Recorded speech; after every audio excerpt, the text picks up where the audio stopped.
Shield is Bush administration priority. The president should possibly promote his despite Thank you, Pasha. I'm surprised you invited me back after the last show. These are the true truths, the real realities. This is Mouthwords with Jim Mazner.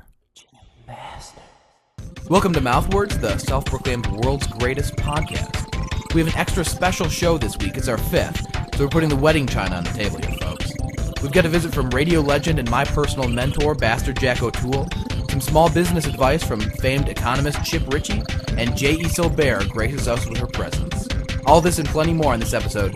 Stick with us. But first, the news. In an ongoing effort to prove their relevance, the North Atlantic Treaty Organization voted this week to support a ballistic missile defense system in Eastern Europe. The shield is a Bush administration priority, and the president has aggressively promoted it in recent weeks, despite grumblings from Russian President Vladimir Putin, who feels that the shield could be used against Russia, as well as proposed targets Iran and North Korea. The defense system has been severely criticized since its design in 1993, with experts reporting that the computer systems controlling the missiles cannot distinguish between an enemy missile and, say, a passenger aircraft. The system is good news for Eastern Europe, regardless of its effectiveness, as their previous idea for defending against invaders consisted of having absolutely nothing of value. In medical news, a study published by the Memorial Sloan Kettering Cancer Center reports that therapeutic cloning has been successfully used to treat mice with Parkinson's disease. Scientists converted stem cells into dopamine-producing neurons, which replace missing or damaged cells affected by the condition. And they note that this method could, quote, possibly be applied to ease the suffering of humans afflicted by this deplorable disease. Though much of the medical community has labeled this study as a breakthrough, there are some skeptics who have condemned the use of stem cells on ethical grounds, and others have commented that there really aren't too many humans suffering from mouse Parkinson's anyway. In the 14 years since the signing of the North American Free Trade Agreement, Mexico has enjoyed a relatively prosperous economic recovery, which has seen it grow from a hobbled and poverty-stricken state into a modern country with a diversified economy. As a tried and true axiom of modern socioeconomics proves, though, wherever prosperity and stability may bloom, the insidious scourge of the emo music subculture is not far behind. Mexico is no different, and last week alternative cultures clashed on city streets across the country. Apathetic, feminine, and as recent studies have shown, most likely breastfed for far too long emo youths, are easy target for testosterone-fueled aggression. Only a few days ago, unrest began to manifest itself in small towns across the country and quickly spread to Mexico City. Rockabillys and punks incited the rampage, hurling street debris at emo youths who retreated into the crawl spaces and nooks of their parents' homes. Emo youths gathered in the town square, blasting AFI, Fall Out Boy, and Tokyo Hotel as a sign of solidarity. Mouthwords caught up with a few of the emo protesters for their take on the violence. Your rocks and bottles may hurt a bit, but not as much as our parents' disapproval of the way we dress. Yeah, go ahead and try and kill us. We're already dead inside.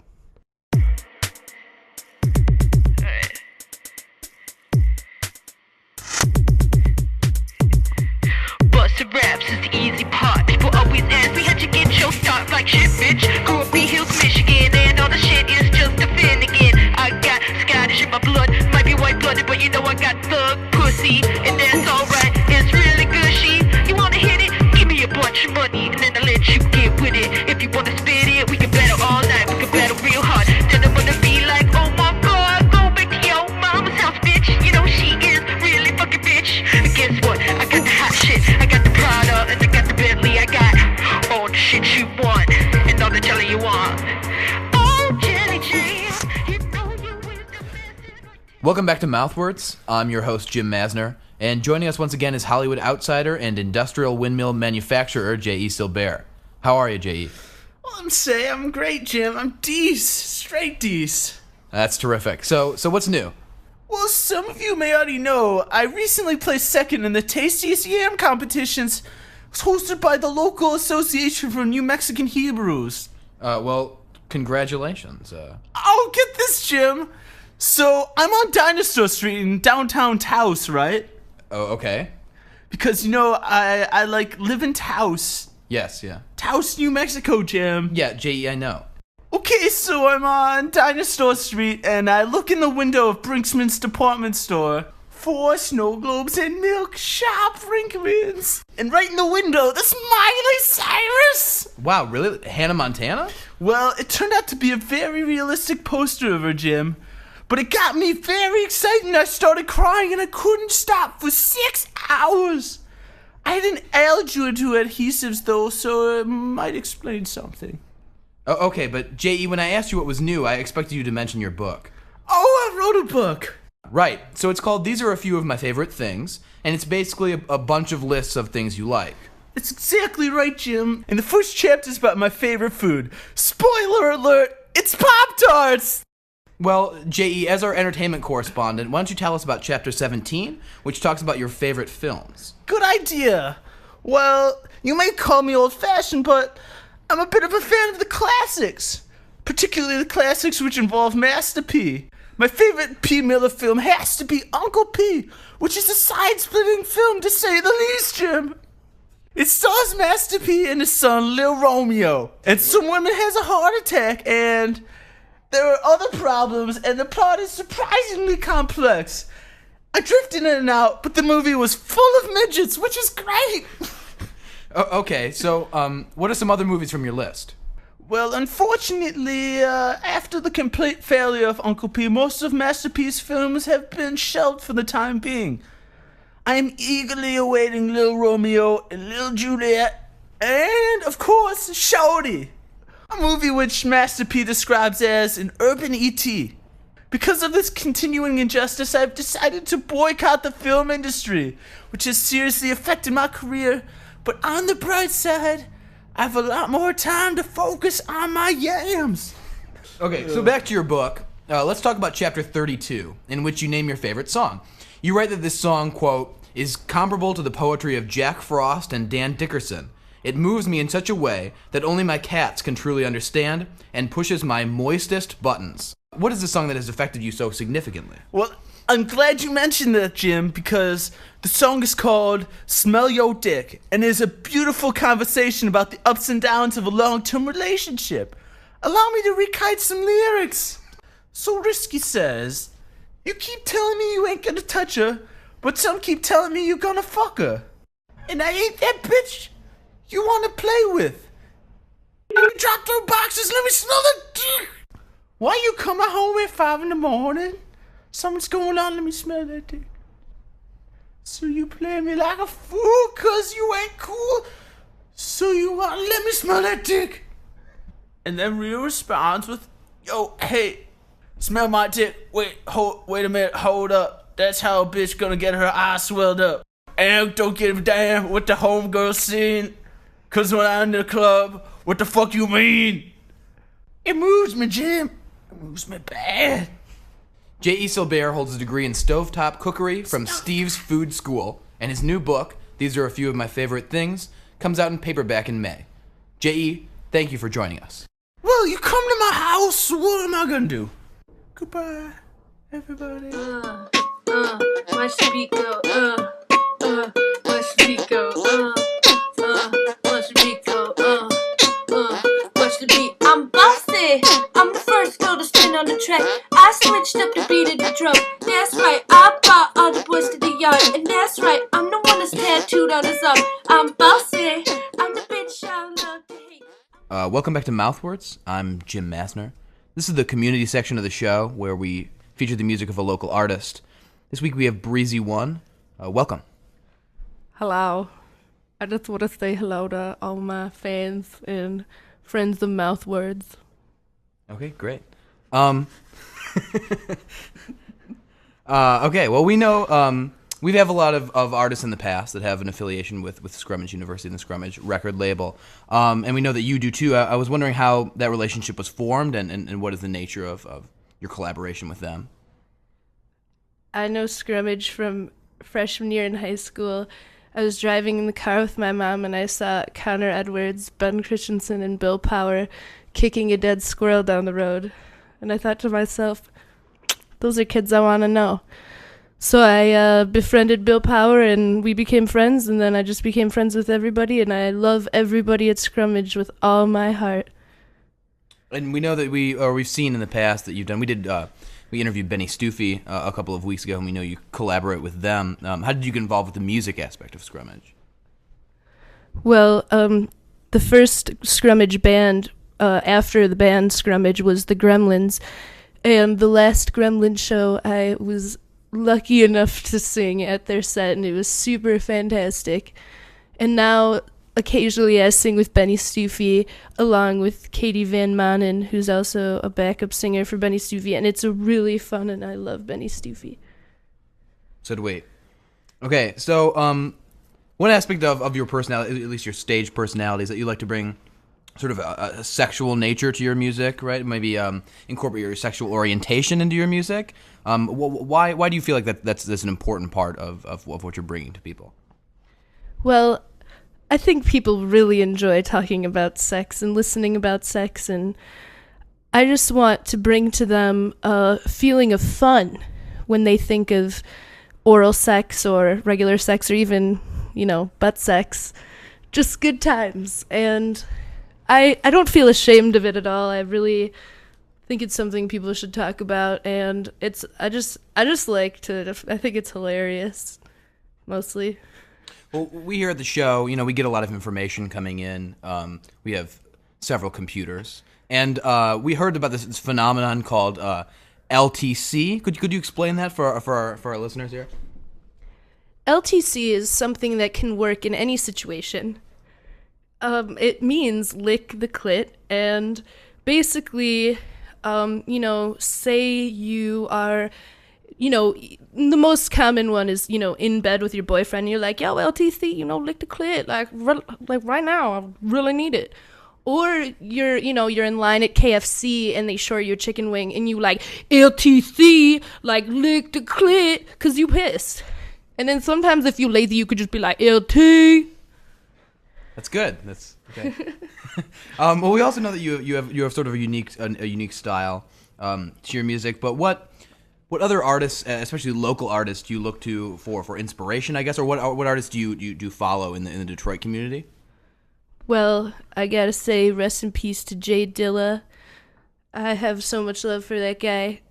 He did a lot for Detroit hip hop, especially, and I really look at what he's done and, really try and use it to what he's taught me in my advantage. And other lesser known artist, Landa D, she's got it going on. And, all the Scrummage bands, shout out, Scrummage forever. And definitely Salt and Pepper, Elton John, everybody that's really good. It's coming from my coat. Oh. And Frank Zappa. Ween is my favorite band in the entire world, so definitely Ween. It's the best. And Mario. Mario music and Zelda music really put me over the edge. I did notice that you like that because your cell phone ringtone and such. Yes, it's actually a musician from Benny Stuffy playing it on the piano. I just got lucky enough to capture a recording of it. Oh, lucky you. All right, so what's next for Breezee 1? Do you have anything coming up that we should pay attention to? Yes, Jim, I'm going on tour in July. It's going to be fantastic. I'm going to Buffalo, Baltimore, and hopefully Brooklyn, and I only want to stick with B city names because my name is Breezee. And I'm putting out an album soon called Global Chillin', so look out for that. Any idea when that's going to come out? July. Okay, great. And how can we access your music? Is there some way that we can get that? You can find my music at myspace.com/Breezee1. That is BREEZEEONE. Or you can find me at scrummage.net. Okay, that's great. And so we're going to play a track from something previously that you've recorded. Can you tell us what we're going to listen to? Well, since I touched on the Lick the Clit song a bit, I think it would be appropriate to let you guys experience the wild beast that is LTC. I found that it's very embraced between men and women. So I hope you guys enjoy the song. Great. Well, Breezee 1, thanks so much for joining us on Mouthwords this week. And this is Lick the Clit.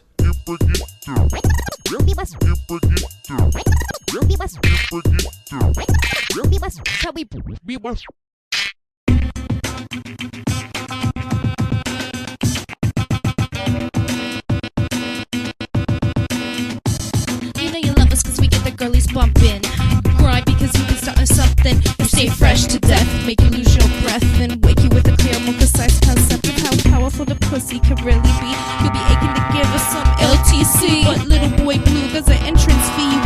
it right, I need a pound of tree. Recipes ODB, we female prodigies.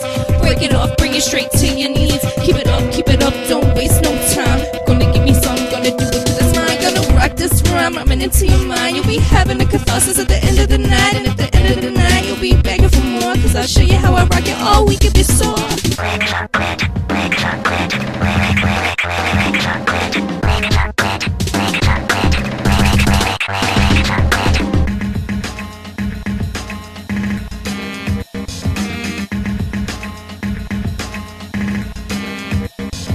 Gotta let loose at least once an hour. Gonna cop some guy that'll soon deflower. Smack dick for days but plan for the future. Marry rich, fancy whipper, be a Jewish mother. Oh yes, us ladies love the skrilla. If you can't find the fit, then I will fucking tell you when I'm staring deep into your eyes. I'm really just imagining your tongue in my thighs. Ooh, that's what I'm aiming at. That's why I keep the kitty whack. Oh no, I didn't shower well. Oops, you gon' be smelling that. You love this jelly. Don't try and fake a front. Gonna be a man. You gonna quickly bust up. Make me bust a nut. Yes, Breezee, hold the kid. Even you could be an MVP of LTC. Lick the clit.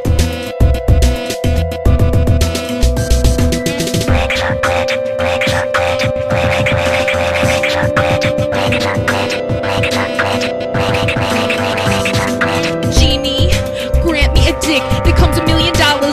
I wish if men are like fish, then give me the ocean with the jelly I got. No need for lube or lotion, no. Cream center, come get it even better. You say you got a girl, go ahead and forget it. Cause clit is 4 letters and so is love. I'll do you so good, get you speaking in tongues. But I don't want men just to fuck. I need some here and there to cook and clean up.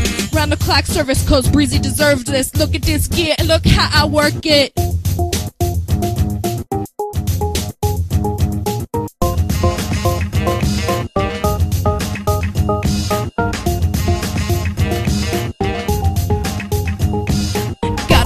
At least once an hour, gonna cop some guy that'll soon deflower. Smack dick for days, we'll plan for the future. Marry rich, fancy whipper, be a Jewish mother. Oh yes, us ladies love the skrilla. If you can't find the clit, then I will fucking tell you when I'm staring deep into your eyes. I'm really just imagining your tongue in my thighs. Boo, that's what I'm aiming at. That's why I keep the kitty whack. Oh no, I didn't shower well. Oops, you gon' be smelling. Love this jelly, don't try and fake a front. Gonna be a man, you gonna quickly bust up. Make me bust a nut, yes, Breezee, hold the kid. Even you could be an MVP of LTC. Lick the clit.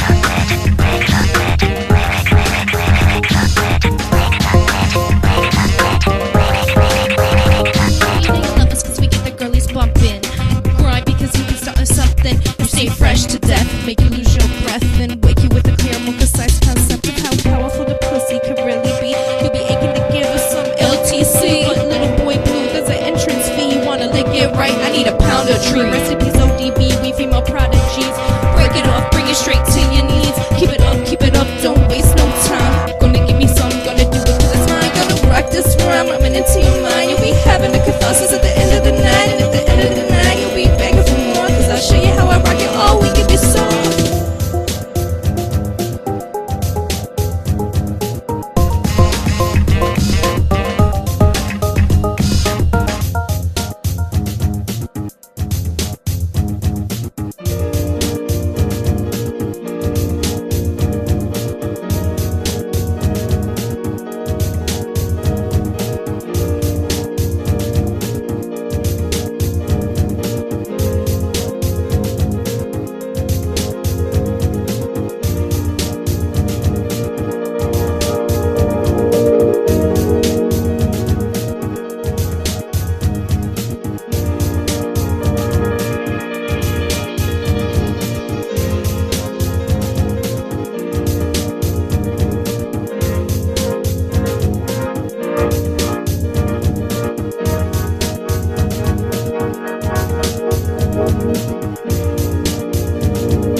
Welcome to Put Your Mouth on My Sex, the Mouthwords call and advice show for matters of the heart or matters of the vag. I'm Jim Mazner, and with us as always is Dr. Wayne Sloot. Welcome back, Dr. Sloot. Thank you, Pasha. I'm surprised you invited me back here after the last show. That caller on the Great Donkey Fisting of 1866? And I had that 3-hour nosebleed? Well, let's just try to move past that. We're fielding calls on just about every level of courtship. From the schoolyard handjob to the old funeral parlor. Each knee! All right, let's go to the calls. First, this is Arnold P. from Lake Shores, Ontario. He's got a question about his wife.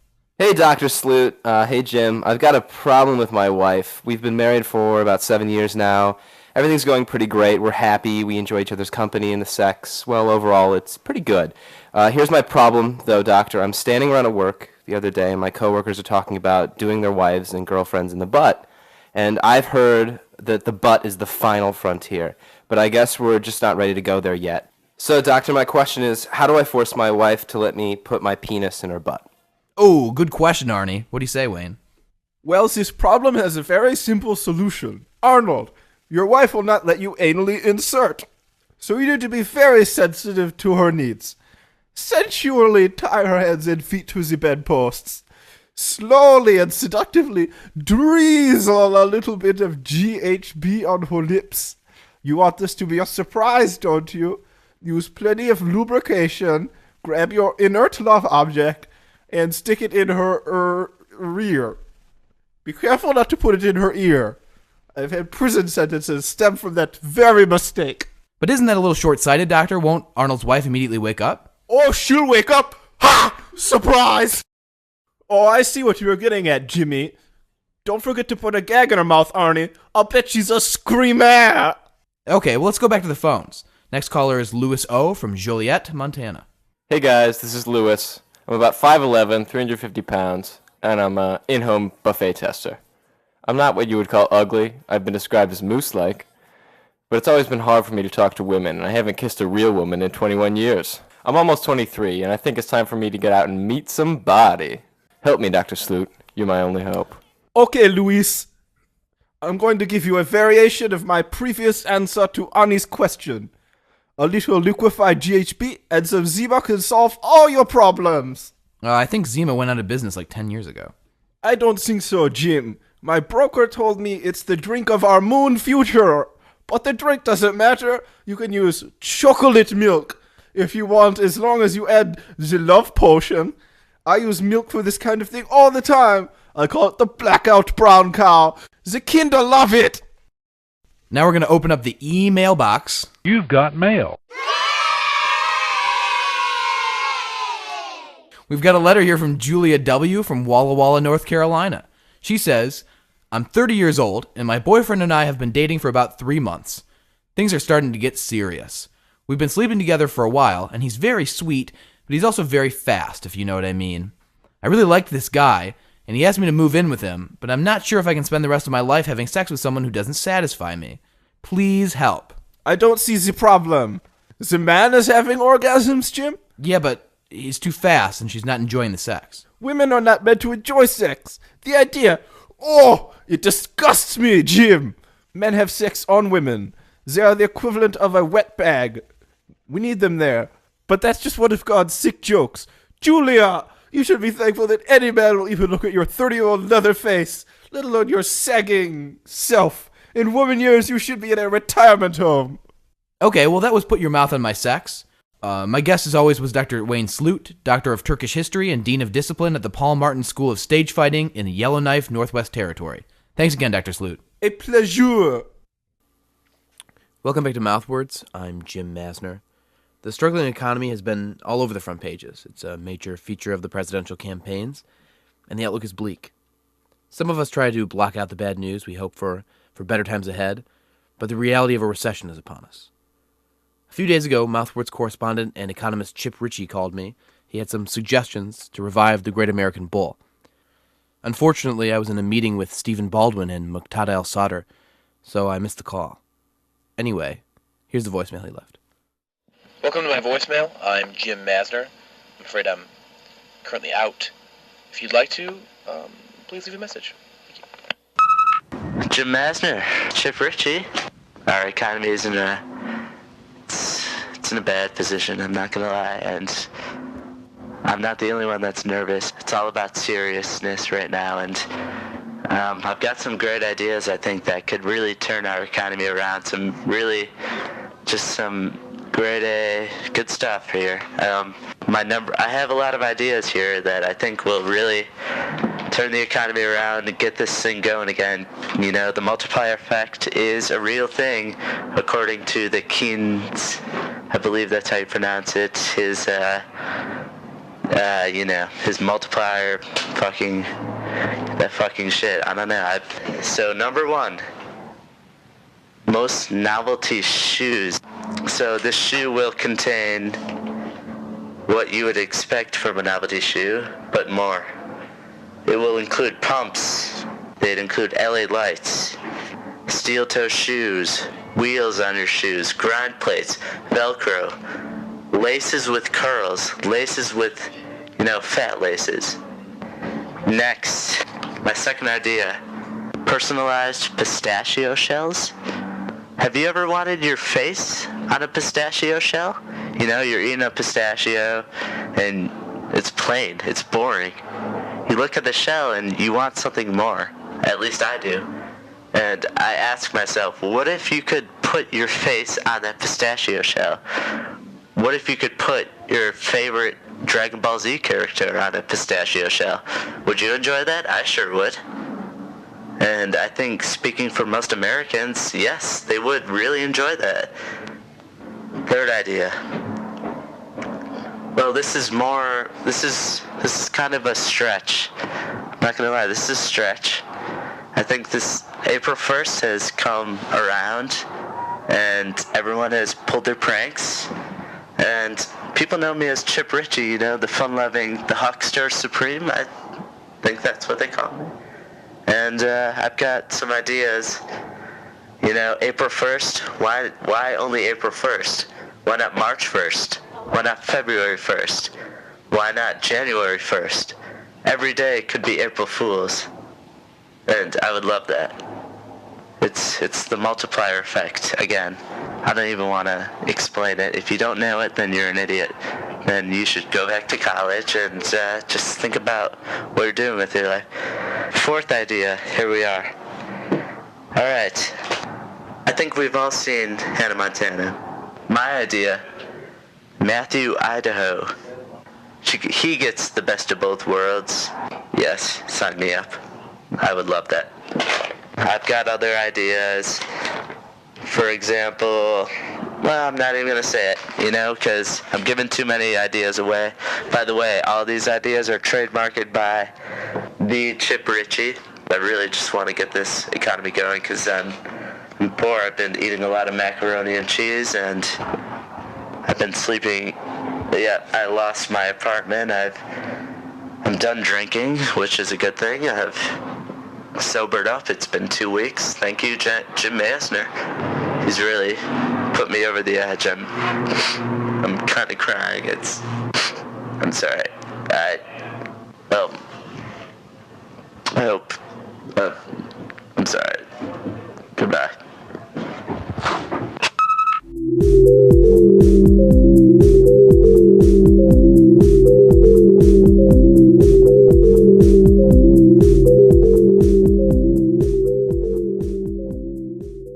Welcome back to Mouthwords. I'm Jim Mazner.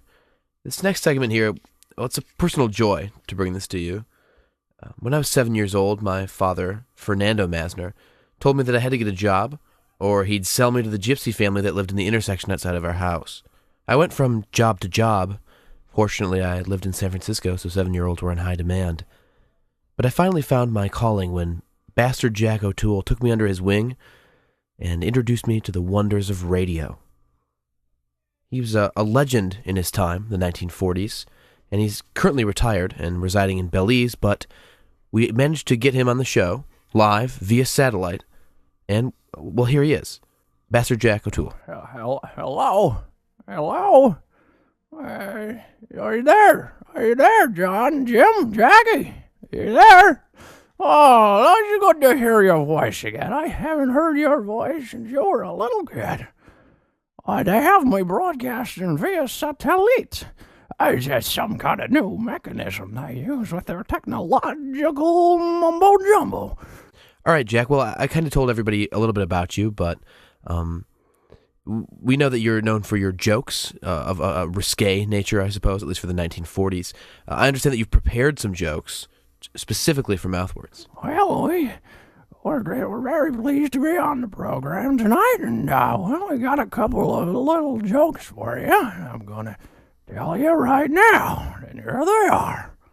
Okay. And a Rodney Rangerfield, a park ranger with more wit and insincerity than a pesky little groundhog. Well, here's another one for all you European vacation people. If you go to Italy, make sure you rent a Bob Villa. That's right, Bob Villa home again. Come visit this summertime in the foothills of Tuscany. And here's some Clark Gable jokes for all you kids at home who really love Gone with the Wind. And it happened one night with Barbara Stanwyck. Actually, I don't think she was in that film, but boy, is she a beautiful dame. The Clark table. Quite frankly, my dear, our house is incomplete without this nostalgic furniture piece. The Clark Beaver gable. Quite frankly, my dear, I made a dam. Okay, well, those are funny, Jack, but do you have anything a little bit more current? I'm not sure if anybody really knows who Clark Gable is anymore. Yes. Well, see, look at here. And if you've been watching the news lately, it looks like Elliot Spitz is in the news. Right. Ritz Crackers come out with a new theme for their delicious saltine. It's called the Elliot Spitzia Ritzia Cracker. Don't spit, but swallow the luxury of this golden midday Nabisco saltine. Oh, Adam Sandler and Drew Barrymore are in a sequel, 50-second dates. Really? George Costanza-Noble. Jason Alexander the Great takes Turkey by surprise with this off-Broadway hit musical. Get ready. Siegfried and Void. Well, that's funny, isn't it? Someone didn't pay their taxes. Roar! Well, again, Jack, it's really been a pleasure to have you on the show. We really hope that you can join us again sometime if you are still alive and able to write these fantastic jokes with us. James, I really admire your graciousness. Oh, Jim, you look really healthy. You look like you put on some weight, Jim. I just want to squeeze you with my lumpy fingers. I want to squeeze you, Jim. I want to pinch your cheeks, Jimmy. I want to take you out to the ball, and I want to dance with you, Jimmy. I want to lead that dance, Jimmy. Jimmy, I think you are the most beautiful little boy in the world, Jimmy, and I can't help, Jimmy, but think about you all the time, Jamesy. Yeah, okay, Jack. It's time to go. All right, so we're gonna have to. Oh, I forgot to take my pills again. Oh boy. Oh boy.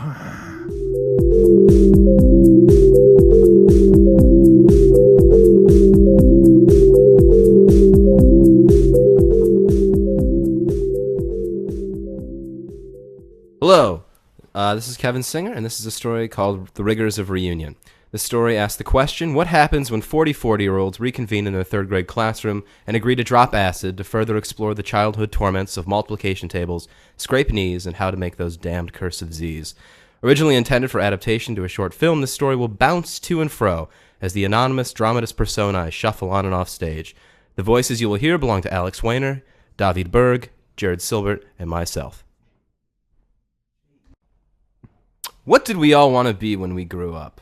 Some now regretted never being someone else entirely. Others found solace in living aloof from the multitude, in a vision of their own beauty and good taste. She loved the throng, purity and struggle, part of a larger common purpose. A conscious and begrudging servant, not totally lacking in authenticity, an agent with a tuneful tempo, all together in a room sharing bland opinions. One guy is in a melting mood. He doesn't care much for his own opinions at all, though. Taciturn is safer, better to stay barely noticed, underfoot and out of view. One woman is talking about how she gets off spiritually just whistling in nature. We're all impressed by her simplistic outlook. One man decides to adopt her idyllic demeanor. He whisks himself away to the bathroom and begins stripping out of a suit and into a new set of clothes.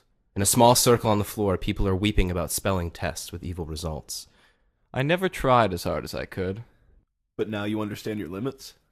I am now fully conscious of myself as a being with an unwritten history, if that's what you mean. A match has been made, a union, a bargain, a soulful intertwining. I respect your totality and otherness. And I draw nourishment and delight from my nearness to you. With the jaunty aplomb of a confident, bedizened astronaut on leave from the International Space Station, he strode out from the bathroom, donning a brilliant sarong. The weathered, forgotten quality and subatomic smirkness washed away. One man is obviously jealous. He whispers just to fill the air and establish a hint of doubt. A small woman with a cane, a large woman with a dog, an old woman with an indomitable spirit, a young woman with breast implants. These are all possible alternatives. Someone send that cocksure, conceited, no-good-nick, a testicle-destroying telegram, which expresses by distaste for his kind those who don't need to share their problems, because they haven't any in the first place. Don't mind him. He's a unique moron. An amazing story. From abject poverty to political triumph. Remarkable, epic, uncertain. One man reflects on how he resents never patenting an idea now world-renowned for ending violence. It was a word that I secretly developed. A word that when spoken aloud would cause enemies to suddenly regress into the mental state not unlike an infant. Brilliant! It seemed like a bad idea. Besides, I can never test it on anyone but my dog. A gentleman and a lady discuss an interesting statistic. We only actually do as we wish 11% of our lives. For aristocrats, the number is somewhat higher, between 38 and 40%. Alarming still, considering only 2% of the population are aristocrats. As a child, I romanticized revolution all out of proportion. Those who are embedded in the glorified struggle for liberation from outmoded ways of thought that hold us in thrall were aspiration figures. If they saw me today, I'd be an effigy of reprehension and disgrace. Another businessman, another corporate lackey. What do I stand athwart besides my appetite? He sat on the couch, his exposed belly covered in plants and animals. Everyone knew his kind. He succeeded on all accounts if his yearbook bio hadn't changed, engaging in hilarity at the expense of the law. Your rather sizable size has no bearing whatsoever on your ability to lead large crowds into torrents of pandemonium. Sing in the key of rage, nothing strokes the psyche of the repressed like fighting words. The law needs outlaws to add contrast and lend meaning. It makes for great afternoon television dramas as well.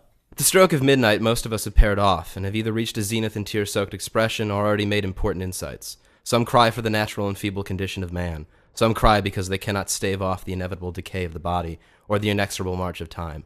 Most cry because people now know they're truly unhappy. You bring the peace, and I'll bring the understanding. I'll bring the cheese. We should do this again someday. I love you guys. And I love LSD.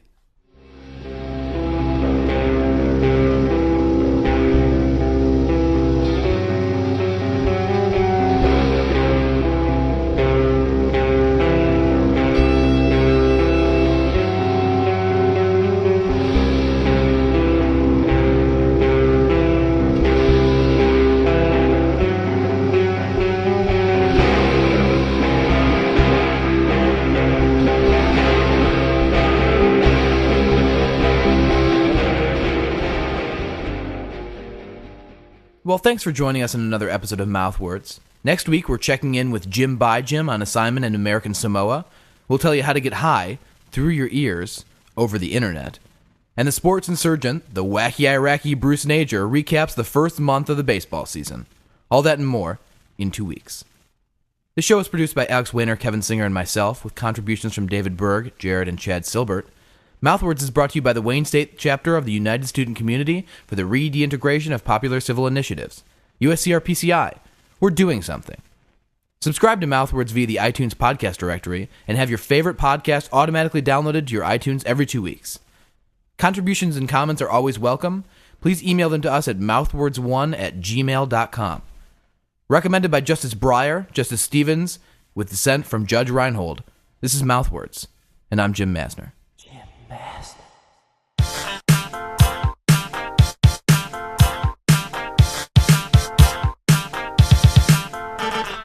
It all started in in the year 2000 when the gremlins hit the scene. All the homies was astounded, the original clan winning all the band jams. And from all the attention, they was making tons of friends, kicking it with duct tape, lust out, such fate. Shoulder off to shred and Lenny Soupy is great. Now you can't wait to be part of the crew, and you hope that Lord Scrummage come through. It's hard to believe it's been almost a decade playing chess all night until we called checkmate. Chain smoking joy, setting up the roach boys that will take back your battles with the 10 cent coins. That's how we do it, am I?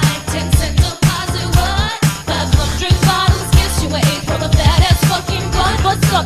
Vodka Burke, smoke the shit till it hurts, cause I love to get blazed grass. Can you go to work and when I wanna dance it up Detroit is for lovers, cause it's true I get down on the buttons covers.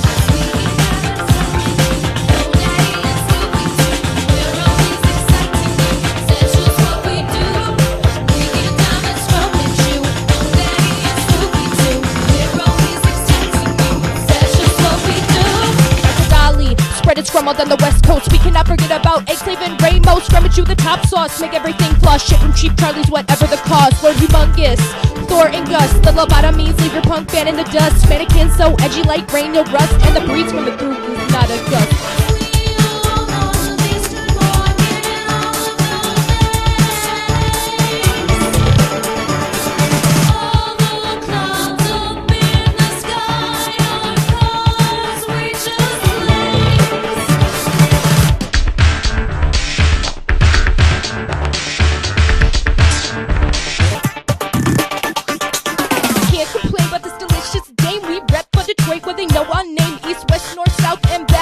Scrummage you, hold it down, all of Michigan, no slip of hand. We'll bring you under again, we don't want any foes, so let's be friends, we make the ends.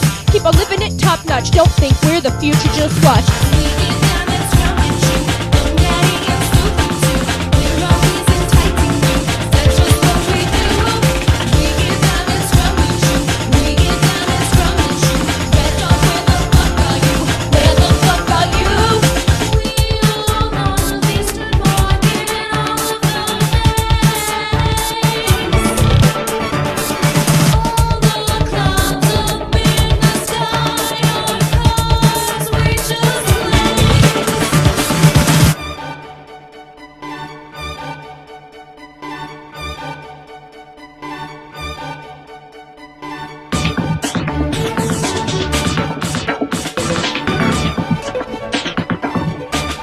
Breezee One and Dynasty Productions. All day, all night, LT.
J.E. Silbert holds a degree in stovecock. Fuck. Stovecock. Stovecock. Stovecock.